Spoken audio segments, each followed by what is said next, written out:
when every vote matters. What will sway your opinion? Well, just 3 weeks to go until all the political talk becomes action and we have the general election. Many of the party manifestos are out. Read them yet? Lots of people want to talk about trust. Are the parties being honest about what they'll spend? And how will all pay for it? Tonight, we're in Scotland's capital city of Edinburgh, home to Scottish Parliament. It welcomes 4 million tourists a year and recently welcomed tens of millions of pounds to the local economy, thanks to Taylor Swift's visit last week. Our audience here reflects the electoral picture across Scotland. Welcome to Question Time.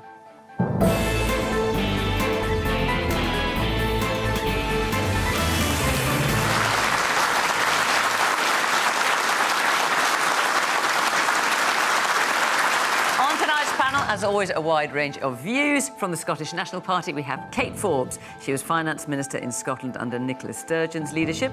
Last year, she ran Humza Yousaf very close in the race to become the new First Minister. She then spent a period on the backbenches until last month, when she was made deputy to another new First Minister, John Swinney.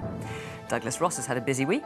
He resigned as leader of the Scottish Conservatives on Monday, but he remains in the job until after the election. He'll also stand down from his seat in the Scottish Parliament, but only if he wins a Westminster seat on July the 4th. Anna Sarwar runs Labour in Scotland. He gave up a career in dentistry to join the political fray in 2010. His party has only 2 Scottish MPs, but all polling evidence suggests there could be a Labour revival here. Stephen Noon spent 20 years in politics, advising then First Minister Alex Salmond before being chief strategist for the Scottish Independence Campaign. After a spell training to be a Jesuit priest, he's now researching devolution. And Ian Anderson was a Conservative all his life, until recently throwing his weight behind Labour. I'm sure we'll find out why. Previously, he was the UK government's first LGBT business champion. Now he advises global organisations on communications and political risk. This year, he carried out a review of business and government for the Labour Party.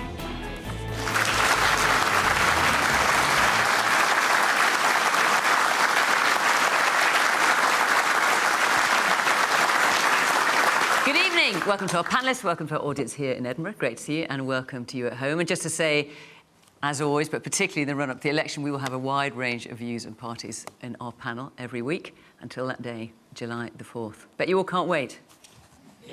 Ah, my goodness. Moment of silence and then. Anyway, let's get on with our first question from Margaret Plummer. Is it honest for parties to claim they can meet their spending commitments when they are to be paid for by fingers-crossed assumptions like increased productivity, efficiency gains, or cracking down on tax avoidance?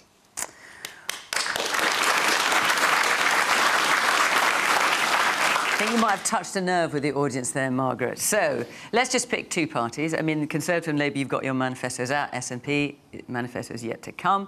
Both Conservative and Labour say they will save something like £5 billion from cracking down on tax avoidance. You've then got the Institute of Fiscal Studies saying easier said than done. Anas. Look, we have set out an ambitious plan today because on the 5th of July, people will either wake up to 5 more years of incompetence and economic chaos from Rishi Sunak and the Conservatives, or we can start the journey of change with Labour. And what we've set out today is our first steps, our down payment, if you like, on what we hope will be a decade of renewal for our country.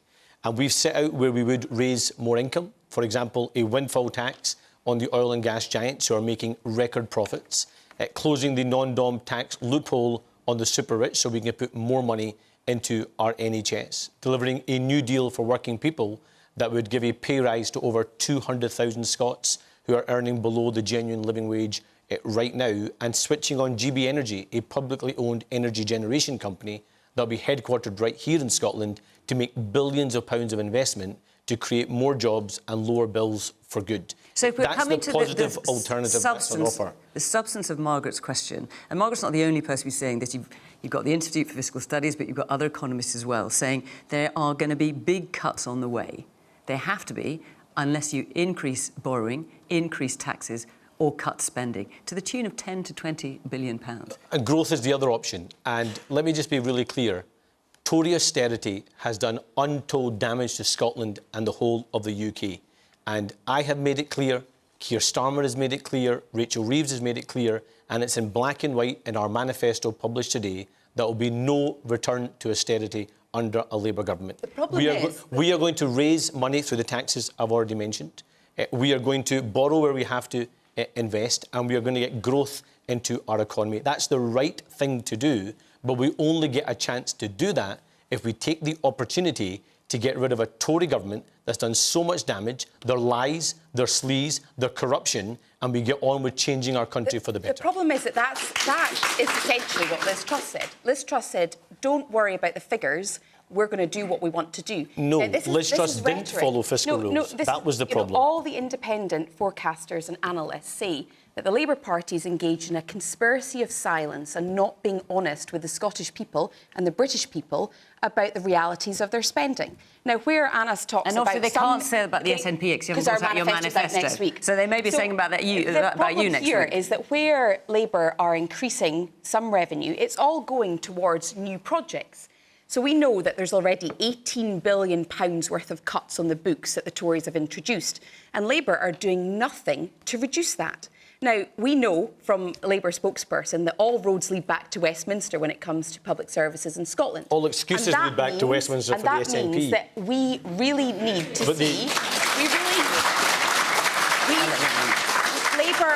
Labour are promising change. And the point that I would make as a member of the SNP is it needs to be real change. Because if it's just a continuation of Tory austerity, all that Anna said was right about the damage of Tory austerity. But if we see 5 more years of Tory austerity wrapped up under a Labour banner, then that is not going to do our public services any good. Can I just come out really quickly on that? Because from what John Swinney said yesterday, he is proposing income tax rises for people at a time of a cost of living crisis. And I know, Kate, you already support higher taxes for those earning £29,000 a year in the middle of a cost of living crisis, whilst opposing a windfall tax on the oil and gas giants that could who are making record profits. Jobs. Why do you support higher taxes for nurses but lower taxes for energy giants? Okay, let me bring that. The challenge is because of austerity. The whole challenge is because of austerity, and the choices that we have no made austerity has under Labour. mitigated some of that. We want an end to austerity, which means getting rid of the Conservatives. Let's bring in the Conservatives on the panel. Holding Labour's feet to the fire on the fact that they are doubling down on Tory austerity. From both Annis and Kate is not a direct answer to Margaret's question. So if I can give you a direct answer, yes, I think we can rely on these aims because we do need to tackle tax evasion. Both parties are committed to that. But what makes you think? What makes you think you can do more of it than you're doing already? Well, I think we just have to keep doing more. It's just £6 billion. Have to. Well, it's not the same as being able to do it. That's crossing your fingers, isn't it? £6 billion we can drive into the economy and into public services to tackle this properly. The other thing we are committed to doing is reducing the size of government. Now, it has ballooned both here in Scotland and across the United Kingdom. And all of that then allows us to look at manifestos that have been published so far. And I'm looking at a Labour manifesto, particularly as someone, I know we're in Edinburgh tonight, but someone who represents a rural part of the country.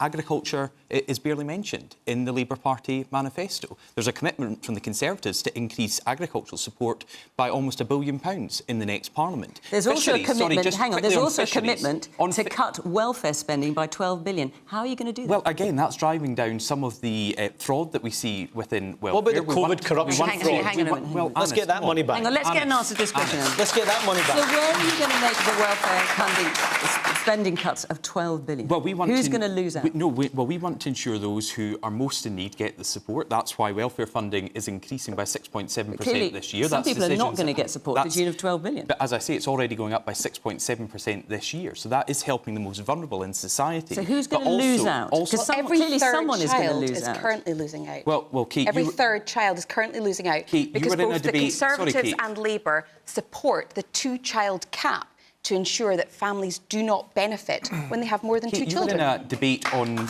Tuesday in the Scottish Parliament where we all agreed that a quarter of children are in Scotland living in poverty. That's after 17 years. And you lift the 2-child cap and 250,000 children are brought out of poverty overnight. Let's hear from our audience, because riveting though it is to hear from you, we also want to hear from the audience as well. So, yes, there's someone up there. Yes, at the very back with your hand up, yeah. I think when I'm looking at this, the thing that concerns me is public services in the UK at the moment are absolutely under the thumb. They are broken. I work in child protection, and every single service I work with is at absolute breaking point. And if the polling is anything close to correct, then Labour will be the next government in the UK. And the revenue-raising measures that they've included are nowhere near radical enough to raise the sums of money that public services need. They're simply wildly underestimating the nature and the extent of the problem. OK. Woman here. Hi, question for Douglas. You proposed the Green Paper on the welfare reforms. Now, what you propose to do is to stop cash payments now for PIP or ADP as it is here in Scotland. That will not help me. What you've said is you will provide direct services to help, which is great. But I already have stuff in the house that does do that for me. My problem is when I want to go out of my house. For example, I was stuck in my house for 2 years while the council put a ramp in for me. Also, COVID. And if I need to go out during the day, I do have daughters that can help me on their day off. But if I need to go to the doctors, hospital appointments, I have to use taxis. And for instance, I live in East Lothian, in Prestonpans. I have to get a taxi to see my paediatrist, and it cost me £32 for a route.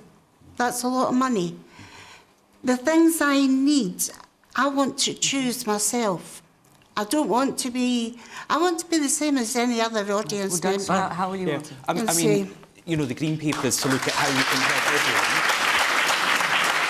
And I think you're right to say the benefits of direct support, that's hugely important, and to help people as much as possible. I mean, just the example you gave, I was a councillor for 10 years, and I have faced huge blockages in councils to get the upgrades that can give people the freedom that they need. So we need to stop these blockages to make sure a simple request that can really change your life, like putting in a ramp, takes days, not months or years. Man here. Yeah. We're talking about growth in terms of this subject.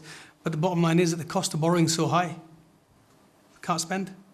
OK. Ian, to come to the question, Margaret's question, is it honest for parties to claim they can meet their spending commitments when they're to be paid for effectively by crossing their fingers? That's what you're saying, Margaret. Yeah. So, look, here's the reality of this election, this Westminster election. It's a choice between the blue team or the red team.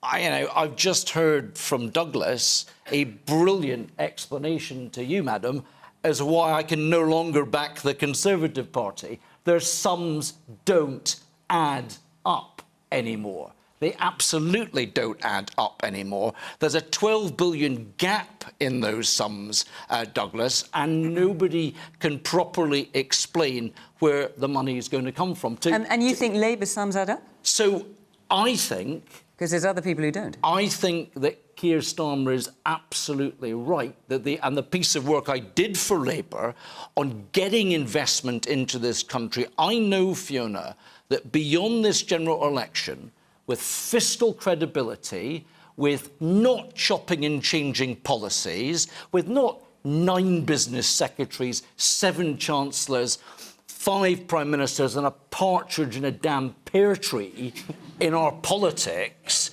we can get our country moving again.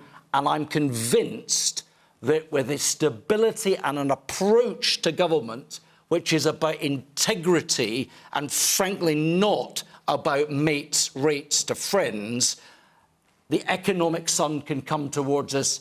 Labour has to move quickly, but I'm convinced it can. Stephen. Are the parties so being honest? The answer is no. I don't think the politicians are being honest about what's required. So if you own a house and you have to spend money to maintain it, repairs, refreshing, whatever, if you don't spend that money for a couple of years, you can get away with it. If you don't spend the money for 5 years, the house begins to fray at the edges. But if you don't spend the money for 14 years, you start to get cracks in the walls and holes in the roof. And that's the stage we're at just now. Public services, the fabric of public services are cracked. There are massive problems across the health service, education, local government, and it's because we have not been investing enough in public services because of an ideology over these last 14 years, which has seen public service spending squeezed and tax cuts for people who don't need to have tax cuts. I should point out, Stephen, that given that we're in Edinburgh, that quite a few of these services you're talking about are devolved to and absolutely. the Scottish Government and the SNP. So, I mean, are we tackling the symptoms? Are we addressing the symptoms, or are we addressing the causes? So the problems in the health service and schools, etc., in Scotland are the exact same under the SNP, are the exact same as the problems in the health service in Wales under Labour, are the exact same as the problems in England. And that suggests to me that this isn't a localised problem. It's not the fault of a particular government or a particular colour. It's a systemic fault. We've had an ideological government choosing to squeeze public services, and everybody is paying the price. So there's been lots of figures bandied around tonight. The figure that strikes me most, the Sunday Times Rich List from a few weeks ago, the 10 wealthiest families in the country have seen their wealth increase by 50% to an average of £21 billion each over the last 5 years. Who in this audience has seen their wealth increase by 50% over the last 5 years? And that's the problem.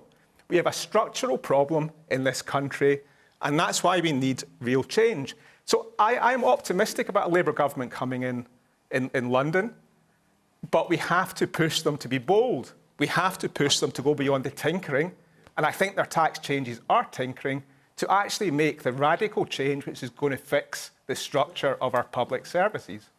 OK. Hand there in the front. Yes, you, sir. I just want to say, right, so with taxation, we obviously look at this quite negatively. So if you're increasing tax, you go, this must be bad.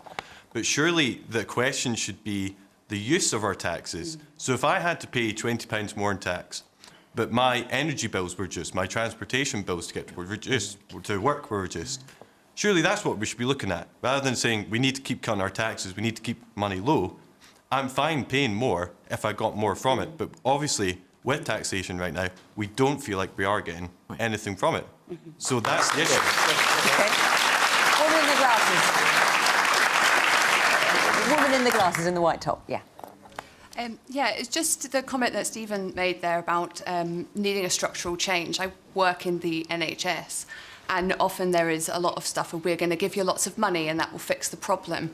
But actually, even if you give us a lot of money, how do you retain the staff that are now completely burnt out after years? And how do you advertise when all we hear constantly is how tough it is to be in the public service? Yes, it is, but it's not much of a selling point for us. All right. I think, again, that may be a topic we will come back to. Yes, man in the grey sweatshirt, I think you've got on. Yeah. Isn't the proposed 2% cut in the national insurance rate just a desperate bribe? Wouldn't you be better spending that money on the care service, on the NHS that's on its knees, rather than trying to bribe the British public? Well, we are spending money. We're increasing the spending on the NHS over the course of the next Parliament, and also it's important that people benefit from tax cuts. We've seen it in the autumn statement and the spring budget. Now, particularly on national insurance, it's important here in Scotland because that delivers for people across the United Kingdom. Other tax cuts that the UK government could have implemented would not have been passed on by the SNP here in Scotland. And to go back to the gentleman in the front row here, we are paying more tax here in Scotland than anywhere else in the United Kingdom, but people are not seeing the benefits in the public services they receive, be it the health service, be it education, be it in local government, be it in the areas where people value those public services most. We are paying more and getting less in Scotland. Can I bring in on that? Because I absolutely agree that to pay a little bit more, as you are here in Scotland, you have to see return. No. And the fact that we have progressive taxation, just marginal increases on the wealthiest, means that we have the Scottish Child Payment here in Scotland that has lifted 100,000 children out of poverty who would otherwise be in poverty. Do you think people who earn £30,000 a year consider themselves among the wealthiest? Because those are the people who are paying more tax. In terms of our progressive taxation, what's interesting, HMRC, by all accounts, an independent analyst, have seen that over 4,000 more people are coming to Scotland every year than leaving. And I think it's because people actually care about well-funded public services. They want to see us eradicating poverty. They want to see greater investment in the services that the gentleman at the top talked about when it comes to, for example, child protection. Do you actually know that's why they're coming here? We are... Well, the point... Are you just making that up? Well, no, the point is that in terms of the analysis, most people are continually saying that slightly higher taxes mean that fewer people are coming to Scotland. And what HMRC can see is that more are coming to Scotland. And the point with all of this is that, at the end of the day, it's trying to mitigate austerity. I would much rather that this was resolved at source. I'd much rather that we weren't facing £18 billion worth of cuts, which amounts to 130,000 nurses in our NHS. You've made the point about that. That's the point. And that is a figure disputed by some. Real change. Kate, we want our public services to work. All right. Let me move on, because there's quite a few questions I want to get through. Let me just tell you about next week, because next week we have a slightly different programme, or the special programme. We will have the leaders of the 4 largest parties, so obviously Rishi Sunak, Keir Starmer, Ed Davey and John Swinney, on a Question Time Leaders special from York, where the audience will get to put their questions directly to the 4 leaders. So if you want to be in the audience, that's York on the 20th of June, put a question directly, go to the Question Time website, follow the instructions there, and we would love to see you. So that is next week, the 4 leaders answering questions from you. OK, let's take another question, which needs to be answered from you. Tristan Green. How do we achieve a just transition from oil and gas to clean energy without losing thousands of jobs? So, Kate, let me come to you first of all on this. Just so I am clear, what is the SNP's position on new oil and gas licences? Are you for them or not for them? So it's very simple, and I will spell it out very simply. We are for analysing each of the applications for licences on a case-by-case basis. They need to meet... Are you any the wiser? Well, I've not finished my answer. I've not finished my answer. They've heard it before, And they need to meet 3 tests. The first is about climate compatibility. We are in a climate change emergency. We know that we need to meet our climate change ambitions. It is a priority for voters. So that needs to be taken into account. So let's just examine that for a minute. Now, hang on. Let's examine that. Let's examine that. Yeah. How can a new oil or gas field ever be compatible with climate change requirements? What was the criteria? If I could illustrate it, we also have 2 other tests. One is No, answer that question first. I will, but it's related. Energy security and energy costs. Now, if you have, for example, in the North East, substantial investment... That's different from climate change compatibility. Purely on climate change compatibility. How can they be compatible? I am answering your question. In terms Are you hearing an answer here? No, because you're not letting me. With the greatest respect, I do need to finish my answer. If you look at where the greatest investment is currently being made in green energy, it is coming from the North East. It's coming from our energy sector.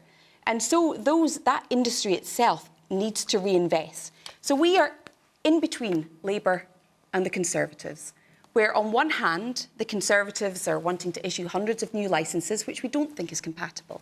And on the other hand, Labour's position could jeopardise 100,000 jobs, which we cannot. And you know that figure is tolerate. disputed. But just, I still don't understand. Maybe I'm just not getting it. How can new oil and gas fields be compatible with reaching net zero and our climate change responsibilities? They would need to be analysed on a case-by-case basis. But how could they be? On what, for instance, how? Well, I mean, I've already set out that if you speak to the industry right now, they are on a just transition themselves. The gentleman asked, the question was about a just transition. Yeah, but that means... A just transition cannot be telling workers who work in the oil and gas industry right now, you're losing your job tomorrow and there might be another one in 10 years' time. That is not a just transition. A just transition needs to take people with us whilst trying to meet our climate change ambitions. I have to say, I still don't understand how a new oil and gas field can be compatible with your climate change requirements, but do you? No. OK.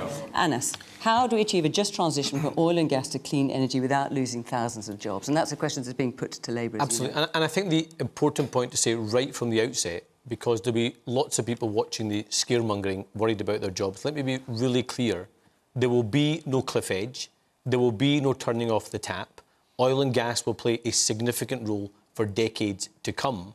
What we're talking about is making the strategic investments we need to make in order to deliver that transition. That means lower bills for good, more jobs, greater energy security, and actually realising Scotland's full energy potential. And we talked earlier on about investment.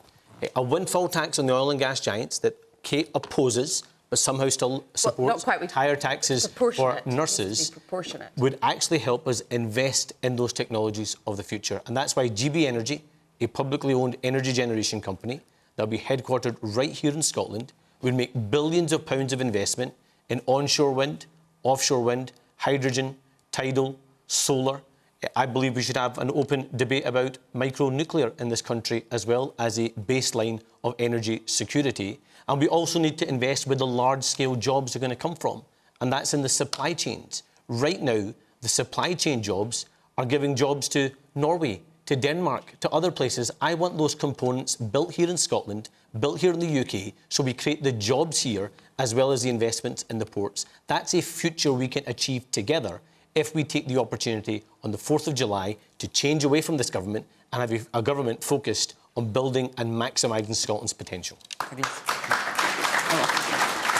So Labour have given up on the North East of Scotland because the tens of thousands of jobs that are at stake as a result of their policies are cited by Offshore Energies UK, are cited by Aberdeen and Grampian Chamber of Commerce. These are the expert groups in the North East of Scotland who are warning about the plans that Labour are putting forward. And Anna speaks about GB Energy. GB Energy will produce no energy whatsoever. So I'm not sure how that is going to help us. The investments. I'm not sure how that's going to help us with energy security. But I think perhaps the most telling thing is Kate cannot give a straight answer, because the SNP are trying to ride two horses on this one. They are opposed to new oil and gas licences. That's what Kate would say if she was being honest here tonight. And to go back to Tristan's point, I think current new oil and gas licences are important because we still have a demand to meet here in the United Kingdom.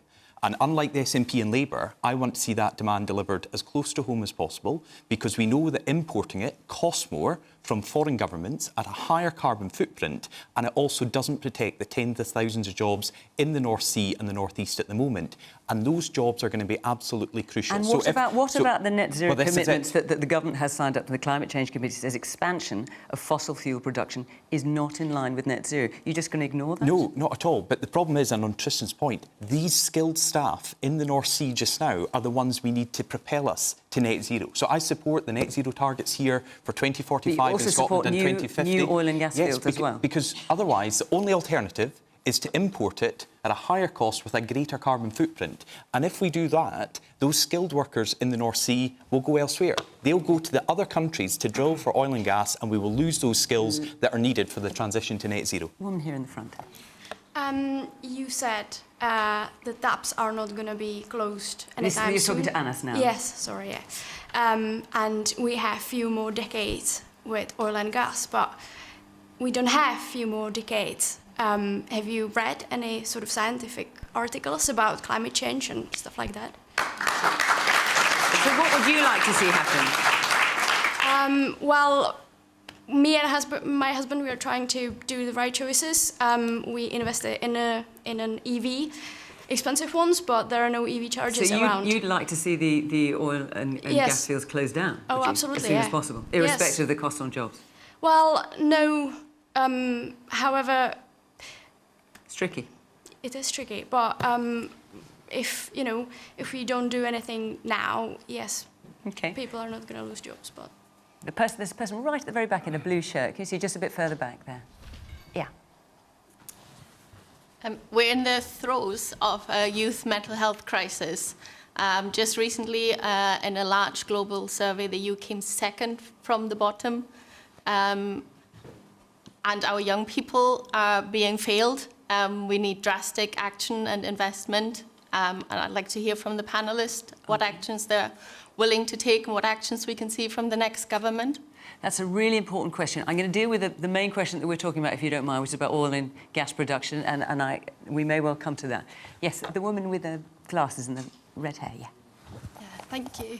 I'd like to come back to Kate's point about looking at each oil and gas field on a case-by-case basis. The world's leading experts say that a safe, livable future for all of us is simply not compatible with any new oil and gas fields. And if we're talking about just transition, I really agree with some of Anas's points that it's vital that those jobs are secured, and instead of given to the Philippines, which is what we've seen in an SNP government, sort of new renewable energy production, I think when we talk about justice, like what is just about a future for people in this country when they're going to be locked into extreme weather, when our air is no longer breathable, when their children's futures are in jeopardy. Let's look at the bigger picture here. Let's not tinker around the edges. We're in a crisis in both climate and nature. Let's start talking about it seriously.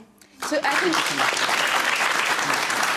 you've actually very eloquently laid out the issue. What the justice element of the transition means is that we are creating jobs for people as we move away from fossil fuels. So in the last few weeks, for example, there have been 2 international companies that have chosen to invest in our renewables. Scotland has huge potential with renewables. We want to be at the forefront when it comes to the green industry, and that's what we're doing. And that's where the justice is, because we talk about a cost of living crisis and we talk about a climate change emergency. You've got to deal with both of them at the same time and not leave people behind. And it's that substantial investment, the creation of thousands of jobs in some of the most deprived areas of Scotland that will make the biggest difference. That's my definition of justice. Stephen. So the scale of Scotland's energy opportunity is huge. And what it will allow us to do is not just meet our own climate targets, but potentially help countries like Germany, help the rest of the UK, move away from carbon reliance in their industry, so the hydrogen economy. So it's really important that we get this right. So the image I have in my mind is of a baton being passed in a race, a relay race. And so at the moment, the baton is being held by the oil and gas industry. And people are right, the skills, the expertise, the capacity that is in the oil and gas industry is needed if we're going to maximise our potential in the renewable industry. So we've got to pass on the baton, absolutely. We have to move from oil and gas, but we have to pass it on in the right way. If we pass it too early, we don't maximise our potential. If we pass it too late, it impacts on the climate. So these are difficult decisions for the politicians. So for me, the answer to the original question is we do it by not being rigid. We do it by making judgments based upon what is actually happening in the North Sea. So if we're needing to get another couple of fields licensed, and if that's going to help us move more effectively to the green transition, I'm fine with that, I have to say, because if we do it well, we're helping other countries. OK. Ian? So... Do you agree with that? You've got an Aberdonian on the panel tonight in Edinburgh. I feel this really deeply, to your exact point, Douglas. But I also kind of pose the question to your point, madam, about what has the Green SNP coalition been doing on this transition journey over the last few years here in Holyrood? I mean, case by case, Kate, sounds pragmatic, but the reality is, from a global investment perspective, if this audience is confused with that answer, you can tell that global investors are going to be completely confused by that answer. So look, I welcome, Anas, you saying no cliff edge. I think that's an important thing to say. I welcome the idea that GB Energy is an investment vehicle. Please commit to making that entity based in Aberdeen. The skills are in Aberdeen. The agglomeration effect for the offshore sector is based in Aberdeen. Let's just get on with it, because I think, if I can pivot away a little bit, Fiona, from elections in this country, if America is about to take a potentially retrograde step in terms of its climate commitments later this year, if it's to dial down on its commitments, and that would be absolutely horrendous if the next president decides to do that. If we can be, as Stephen says, a global leader in transition with an investment vehicle like GB Energy, we can be a leading player, not just for our own environment and economy, but actually on the global stage. And I hope we take this opportunity for our children. OK. We're talking of children. There's a question that lots of you have asked. We touched on it very briefly in a previous programme, but we're going to give it more time because so many of you have asked about it. Louise Gibson, where are you sitting? Oh, there you are. Is Labour's plan to introduce VAT on private schools a realistic game changer for state education, or a cynical tactic using children as collateral damage? So Labour's plan to introduce 20% VAT on private school fees. Douglas. Yeah, well, I think it's the wrong approach. I represent Gordonston, which is a private school in Murray. It's one of our biggest employers and it benefits pupils who go there. But I've also had meetings with the private schools here in Edinburgh, and the real concerns about where the pupils would go if they can't afford the plans that Labour are putting forward. So the Conservatives at a UK level and here in Scotland are opposed to that because of the impact it's going to have now and into the future, not just for the private schools, but for the state schools who will not be able to cope with the huge influx of pupils moving into the state sector. And I say that someone who proudly went to state school. You know, my mum was a school cook at the school I went to at Forest Academy, had an outstanding education there. My sister is still a teacher in the school that I went to. But I do think these plans that Labour are putting forward are rightly being opposed here in Edinburgh and in many parts of the country. I know my colleague Greg Hans has done a lot of this down south as well. I don't think it's been thought through by Labour. I think they do see this as a headline that they can get through, but they are not looking at the implications of what they're putting forward. So, Stephen, let me come to you. And just to set out the context, it's something like 6 or 7% of pupils in the UK are currently in private education. Here in Edinburgh, it's quite an anomaly. It's 25%. Yeah. So it's a very different picture here in this city. Stephen. So I'm conflicted. I can see why Labour might want to do it. It's good to get money into the private sector. I went to a private school and I really valued what that education gave me. So I suppose what concerns me is the law of unintended consequences. If you prevent people who are not massively wealthy, but people whose families struggle to put them into private school and they then move into the public sector, are you actually getting the benefit that you wish? So I'm persuadable on it, to be honest. I suppose the other question I would have is, if private provision is OK in the health service, why is it not OK in the education service? I think there are just questions around principle to be answered. So if we can see the private sector helping us resolve some of the issues in the health service, why can't we see the private sector being part of the solution within the public sector? Look, the first question was rightly recognising the terrible state of the public finances we face in this country after 14 years of economic carnage from the Conservatives. And it was rightly highlighting the huge challenges we face in public sector and public service delivery in our country.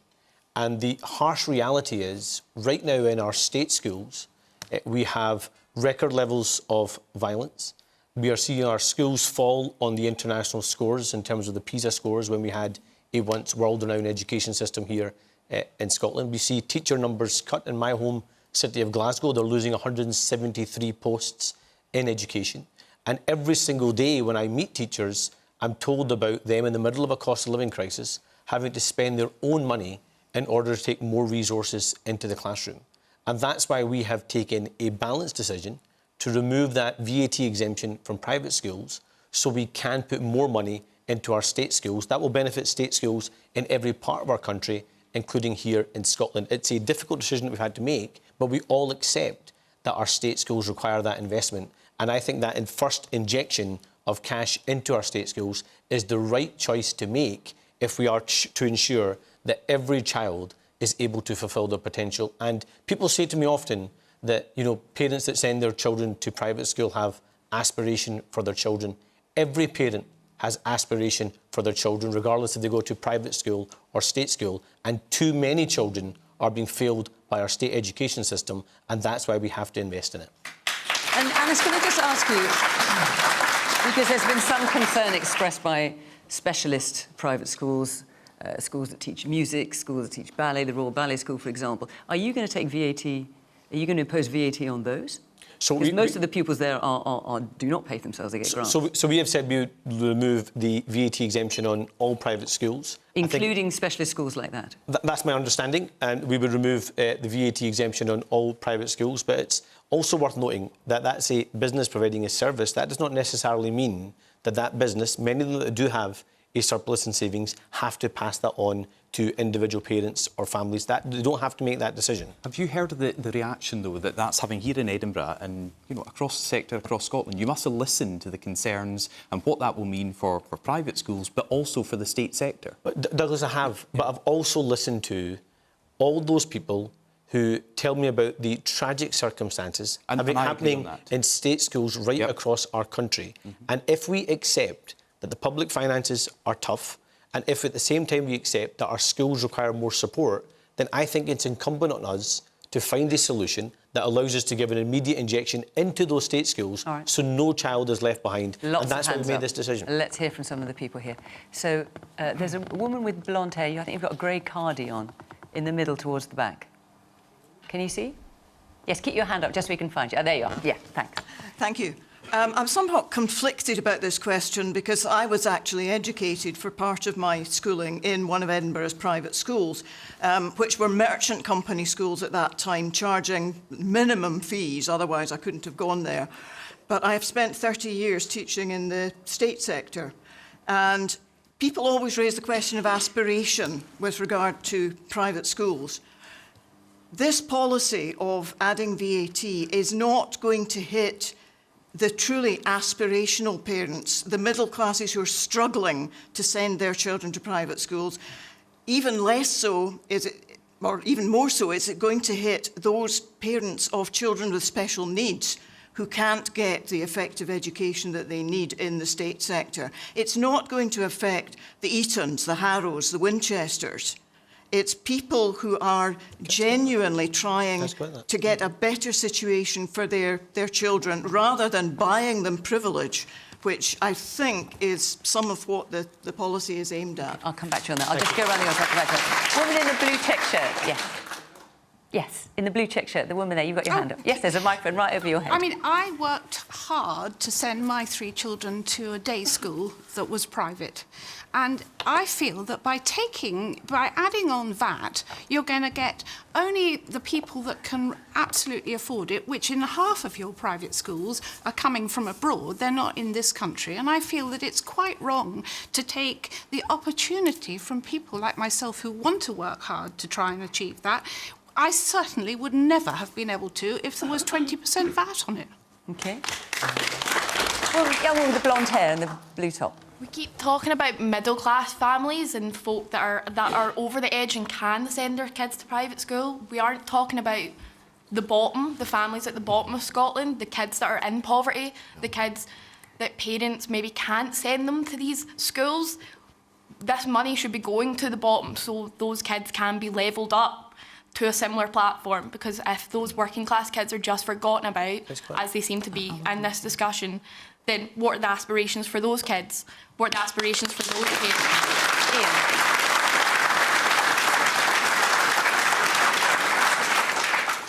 So look, I mean, like maybe others in this audience, I speak as someone that was educated in both the public system and the private system. So a bit like Stephen, I can see, you know, both sides of this. But I agree with that last comment. I went to a great school. I'm very proud of that school.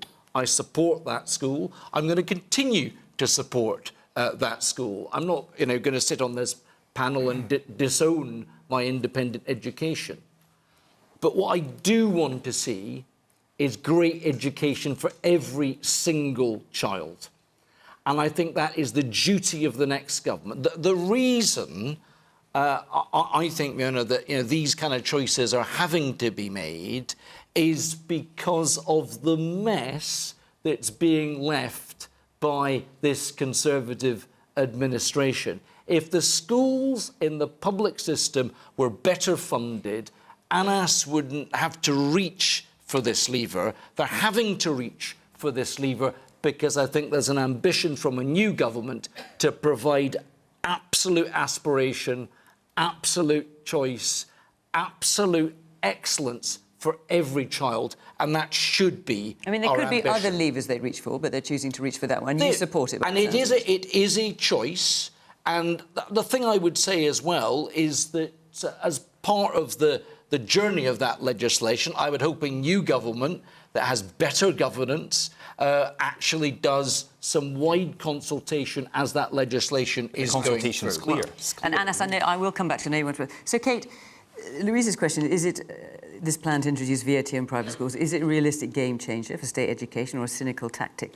Where are the SNP on VAT on schools? So we introduced non-domestic rates. We closed a loophole for private schools, which meant that there was an equal playing field between state schools and private schools. Is that when you got business rate relief? Is yes, that what you're that's talking right. about? But I think taking a step back, this whole policy and the debate we've just had tells you everything you need to know about Labour's plan for public finances, which is it's not thought through, it's tinkering around the edges, and it's targeting soft targets. And what we need... What we need, the most powerful comment, I think, was from the lady in the middle. No, let me finish. The lady in the middle that talked about the fact, at the end of the day, there are too many children in poverty in our country, north and south of the border, across the United Kingdom. And what's going to make the big difference to them is good education, but also ensuring that they have funding in their pocket and that there is access to good employment. And when I think of the opportunity that education presents itself, we do need to make sure that every child has an equality of opportunity. But more than that, we know what is hurting these kids. It's the cost of living crisis, it's spiralling costs, and it's austerity. OK, we're slightly getting away from the question. Let me just also... And that requires a bigger vision. So you don't support it? Well, I already started by saying where we have... I already started by saying where we have been able to make tax changes, we have. But just to be clear, sorry, Kate, just because I'm not clear, do you or do you not support this plan to introduce VAT on private schools? Well, I think we'll make it clear with our own manifesto next week. But I think in terms of the principle, we care about reversing austerity and we care about progressive taxation. So at the moment, the jury's still out until you produce your manifesto. But look at our record in terms of what we've done already with the tax rates that we have. Can I just say, because I wanted to answer directly the lady at the back that talked about the additional support needed in our classrooms. And let's talk about the SNP record. In the last 10 years, the number of pupils in our schools requiring assisted support needs has trebled. And at the same time, under Kate's government, the number of assisted support need teachers in our schools have dropped to a third of the level they were 10 years ago. Because of the pressure on our public finances. That is why the additional investment into those children in our state schools is so important. And that's why I'm gobsmacked, actually, that Kate does not want to... And what you're not doing is answering directly the question by the woman at the back about children that may have to go to private schools, paid for by their parents, because they have special needs that can't be met elsewhere. Are you going to put VAT on those schools as well? So, look, I would hope, as Ian That's what you're asking, isn't it? I would hope, as Ian has rightly said, that we will take a pragmatic approach in government to make sure we're supporting families that have specific needs. But let's be really clear. But you've said it'll be VAT on all There is all lots of people, schools. that's my understanding, but there'll be lots including of, those with there special are needs. lots of children with special needs who can't go to a private school, who have to go to a state school, and we are taking resources away from them. I want to give resources to all children, regardless of their parents' ability to pay. I'm going to try and squeeze in one more question, if I can, from Matthew Scott. Are we at risk of having a two-tier health system where the better off can afford to get private health care whilst the NHS suffers? Kate? We can ensure that we don't have a two-tier challenge in our health service by one means and one means alone, raising the adequate revenue to reinvest in our public services. That is what this election and actually most issues tonight go back to. We've had 14 years of austerity. Most people in the UK are agreed that we want to see an end of that austerity, and that requires investment in our public services. Now, we have record funding in the Scottish NHS, we have record staffing levels, and yet we know that the Scottish NHS, like the NHS in Wales and England, is under extreme pressure, and we pay huge tribute to the staff that work in our NHS. But did you know that the amount of funding that Labour are promising the Scottish NHS is less than what the Tories gave us at the last year's budget? That is the stark reality of Labour's funding plans, and why I actually agree with Labour on this point. All roads lead back to Westminster. We need adequate funding in order to ensure that we reduce waiting lists, we have enough staffing, and that also raises a question about freedom of movement and the fact that so many of our staff right now are under pressure because we used to have access to Europe and the rest of the world, and both Labour and the Conservatives are absolutely dead cert in reducing immigration, which will inevitably have an impact on staffing levels. So you're saying all roads lead back to Westminster. Health, as I'm sure you will all know here, perhaps not everyone necessarily knows it around the United Kingdom, health has devolved to Scotland. You're talking about austerity, which is, according to you, clearly is an issue across the United Kingdom. Why, therefore, is it that the average time to start chemotherapy in England is 48 days? It's 65 in Scotland. Why is it in Scotland there are 7,000 people who've waited more than 2 years for treatment? In England, it's just over 200 waits over 2 years. We don't want anybody to be waiting. But why is it worse here? There are things that are better here, I can see. But why are those things worse than they are in England? Well, we don't want anybody to be waiting any longer. Our A&E is also the best performing across the UK. So, we have to ensure that the funding is going in there. Now, there's no doubt, if you look at the figures, because you've been sharing figures with me, there's no doubt that under the SNP, investment in our NHS has doubled. We also have record staffing. The key here is to ensure that the funding is going in the right places, and we have a plan in terms of reducing those waiting lists. But again, I go back. We're on a trajectory right now to improve those times. OK, all right. We're struggling after COVID. And the next administration will either make that easier or harder. So Kate's speaking about a trajectory. They've been in government for 17 years. They've been in charge of the health service here in Scotland for 17 years, and things are getting worse. Kate mentioned A&E waiting times. They haven't met their own target for A&E waiting times since 2020. For 4 years, they're not meeting their targets. We are seeing 1 in 7 Scots, over 800,000 Scots, on an NHS waiting list. All of us who represent constituents on a daily basis hear horror stories about people having to go private, pay huge amounts of their own money. I've had examples just in the last couple of days about people waiting hours and hours to receive an ambulance when they call for an emergency, and then when the ambulance does arrive, despite the outstanding care they get, they're then stuck outside hospitals. Clearly that is not unique to Scotland. No, but we are here in Scotland and we're dealing with the NHS here in Scotland. And Kate has to be responsible for the last 17 years. I've only got about 6 minutes left. I know you all want to say something and I want to hear about it. I also want to quickly get in some of the audience as well. Man here in the white shirt. Kate, can you please answer a question with a straight answer, rather than avoiding throughout the whole night? You've sat there and avoided every answer. Only 2 parties have spoke. I didn't hear that, sorry. Sorry, what did you say? The only 2 parties that have spoke openly are sitting to your left and right. And you're saying Kate's not answering Just answer the questions that you've been asked, yeah. All right, man here in the front here. Hi there. You've had 17 years since 2007 to govern Scotland, and the education attainment gap has gotten wider. There's an eye hospital that's due to be opened that hasn't been opened yet, and we are the drug death capital of Europe in Scotland. I mean, your obsession is about independence. You've had £500 million of EU money sent back because you didn't spend the money. I mean, my point is, you talk about independence. If you can't govern Scotland as a devolved country, what chances do you have of governing Scotland as an independent country?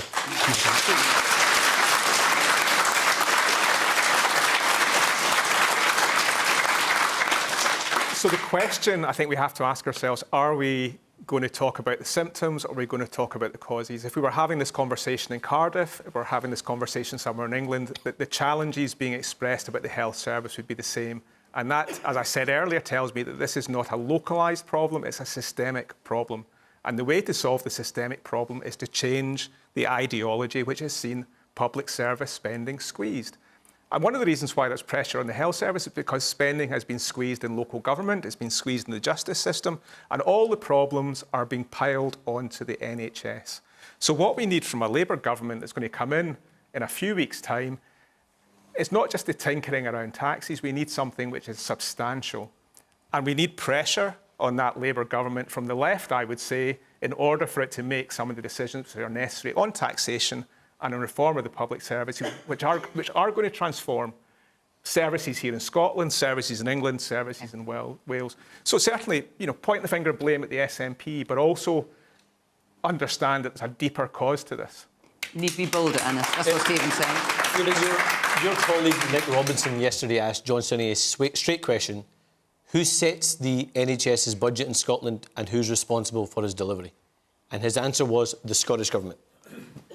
Kate Forbes and John Swinney are responsible with the SNP for the NHS. And let's talk about the human toll of their failure to properly manage our NHS, the two-tier system that the lady that asked the question asked about. In the last year, 1,500 Scots have had to pay £16,000 to get a knee replacement. 3,000 Scots have had to find £14,000 to get a hip replacement. My first job was in the NHS as a dentist. 4 out of 5 dental practices in Scotland no longer accept NHS patients. That's the human toll of this two-tier system. We're in the middle of a cost of living crisis, when people's mortgages have gone up by £2,000, the energy bills have doubled, and food prices up 20%. People have got to remortgage their homes, borrow money from friends and family in order to pay for treatment. But the point Stephen's making is that Labour aren't being bold enough. Made by Kate Forbes and the SNP Stephen's making the point NHS. that Labour is not being bold enough to try and tackle these. And what I would say is tinkering around the edges. But we have been really clear. That's why straight away, and these are our first steps, straight away, we would close the non-dom tax loopholes on the super rich to put more money into our NHS, and that would fund 160,000 more appointments every single year here in Scotland, when we have 840,000 Scots stuck on a waiting list because of the performance of the SNP. That's a starting point. But look, we can't have every excuse going back to Westminster. The system and the delivery here is the responsibility of the SNP. And you asked about systemic change. Actually, we can make systemic change here. Let's have a proper workforce plan, one we've not had for over 10 years. Why do we need 50 boards for a population of 5.5 million people? We should have fewer bureaucrats, fewer managers, and more doctors and more nurses in our NHS. We could make that change tomorrow if we wanted to. So very directly, do we have a two-tier health system? We absolutely have a two-tier health system. And I feel this very personally, Fiona. 3 days after my father died 3 years ago, the Scottish Ambulance Service kept my grieving mother waiting 13 hours overnight for an ambulance to arrive. I will never forget that. I will never forget the failure and the centralisation of the Scottish ambulance system by the SNP government for failing my mother and no doubt countless other people. We have a two-tier system. Ideology has centralised the health system in this country, and we need change and we need investment. 30 seconds more. Do you want to answer some of that? I don't think there is any doubt that our public services are under enormous pressure. I also participate in the NHS. I benefit from the NHS. I feel like with a toddler, I've spent more time in the NHS over the last year than I have spent in my whole life. Our NHS is under pressure and our workers do an incredible job. And I think this is where I would agree that we need to go back to the root cause. And we can't skirt around this. We have to understand what the root cause is. And ultimately, what most doctors and nurses tell me, we need more funding. OK, I'm going to have to end it there, I'm afraid, because our hour is up. Thank you to the panel. Apologies to all of you who had your hands up and I wasn't able to come to you, but thank you so much for all your questions. Thank you to you at home for watching. Thank you to Nicholas Fletcher, who supplied these lovely pictures of Edinburgh. No hardship, because it is one of the most beautiful cities, it has to be said. Good luck to Scotland. Here, here. Yes. Yeah, tomorrow night against Germany in the Euros. A lot of excitement about that in the Question Time team. And see you next week in York. Bye-bye.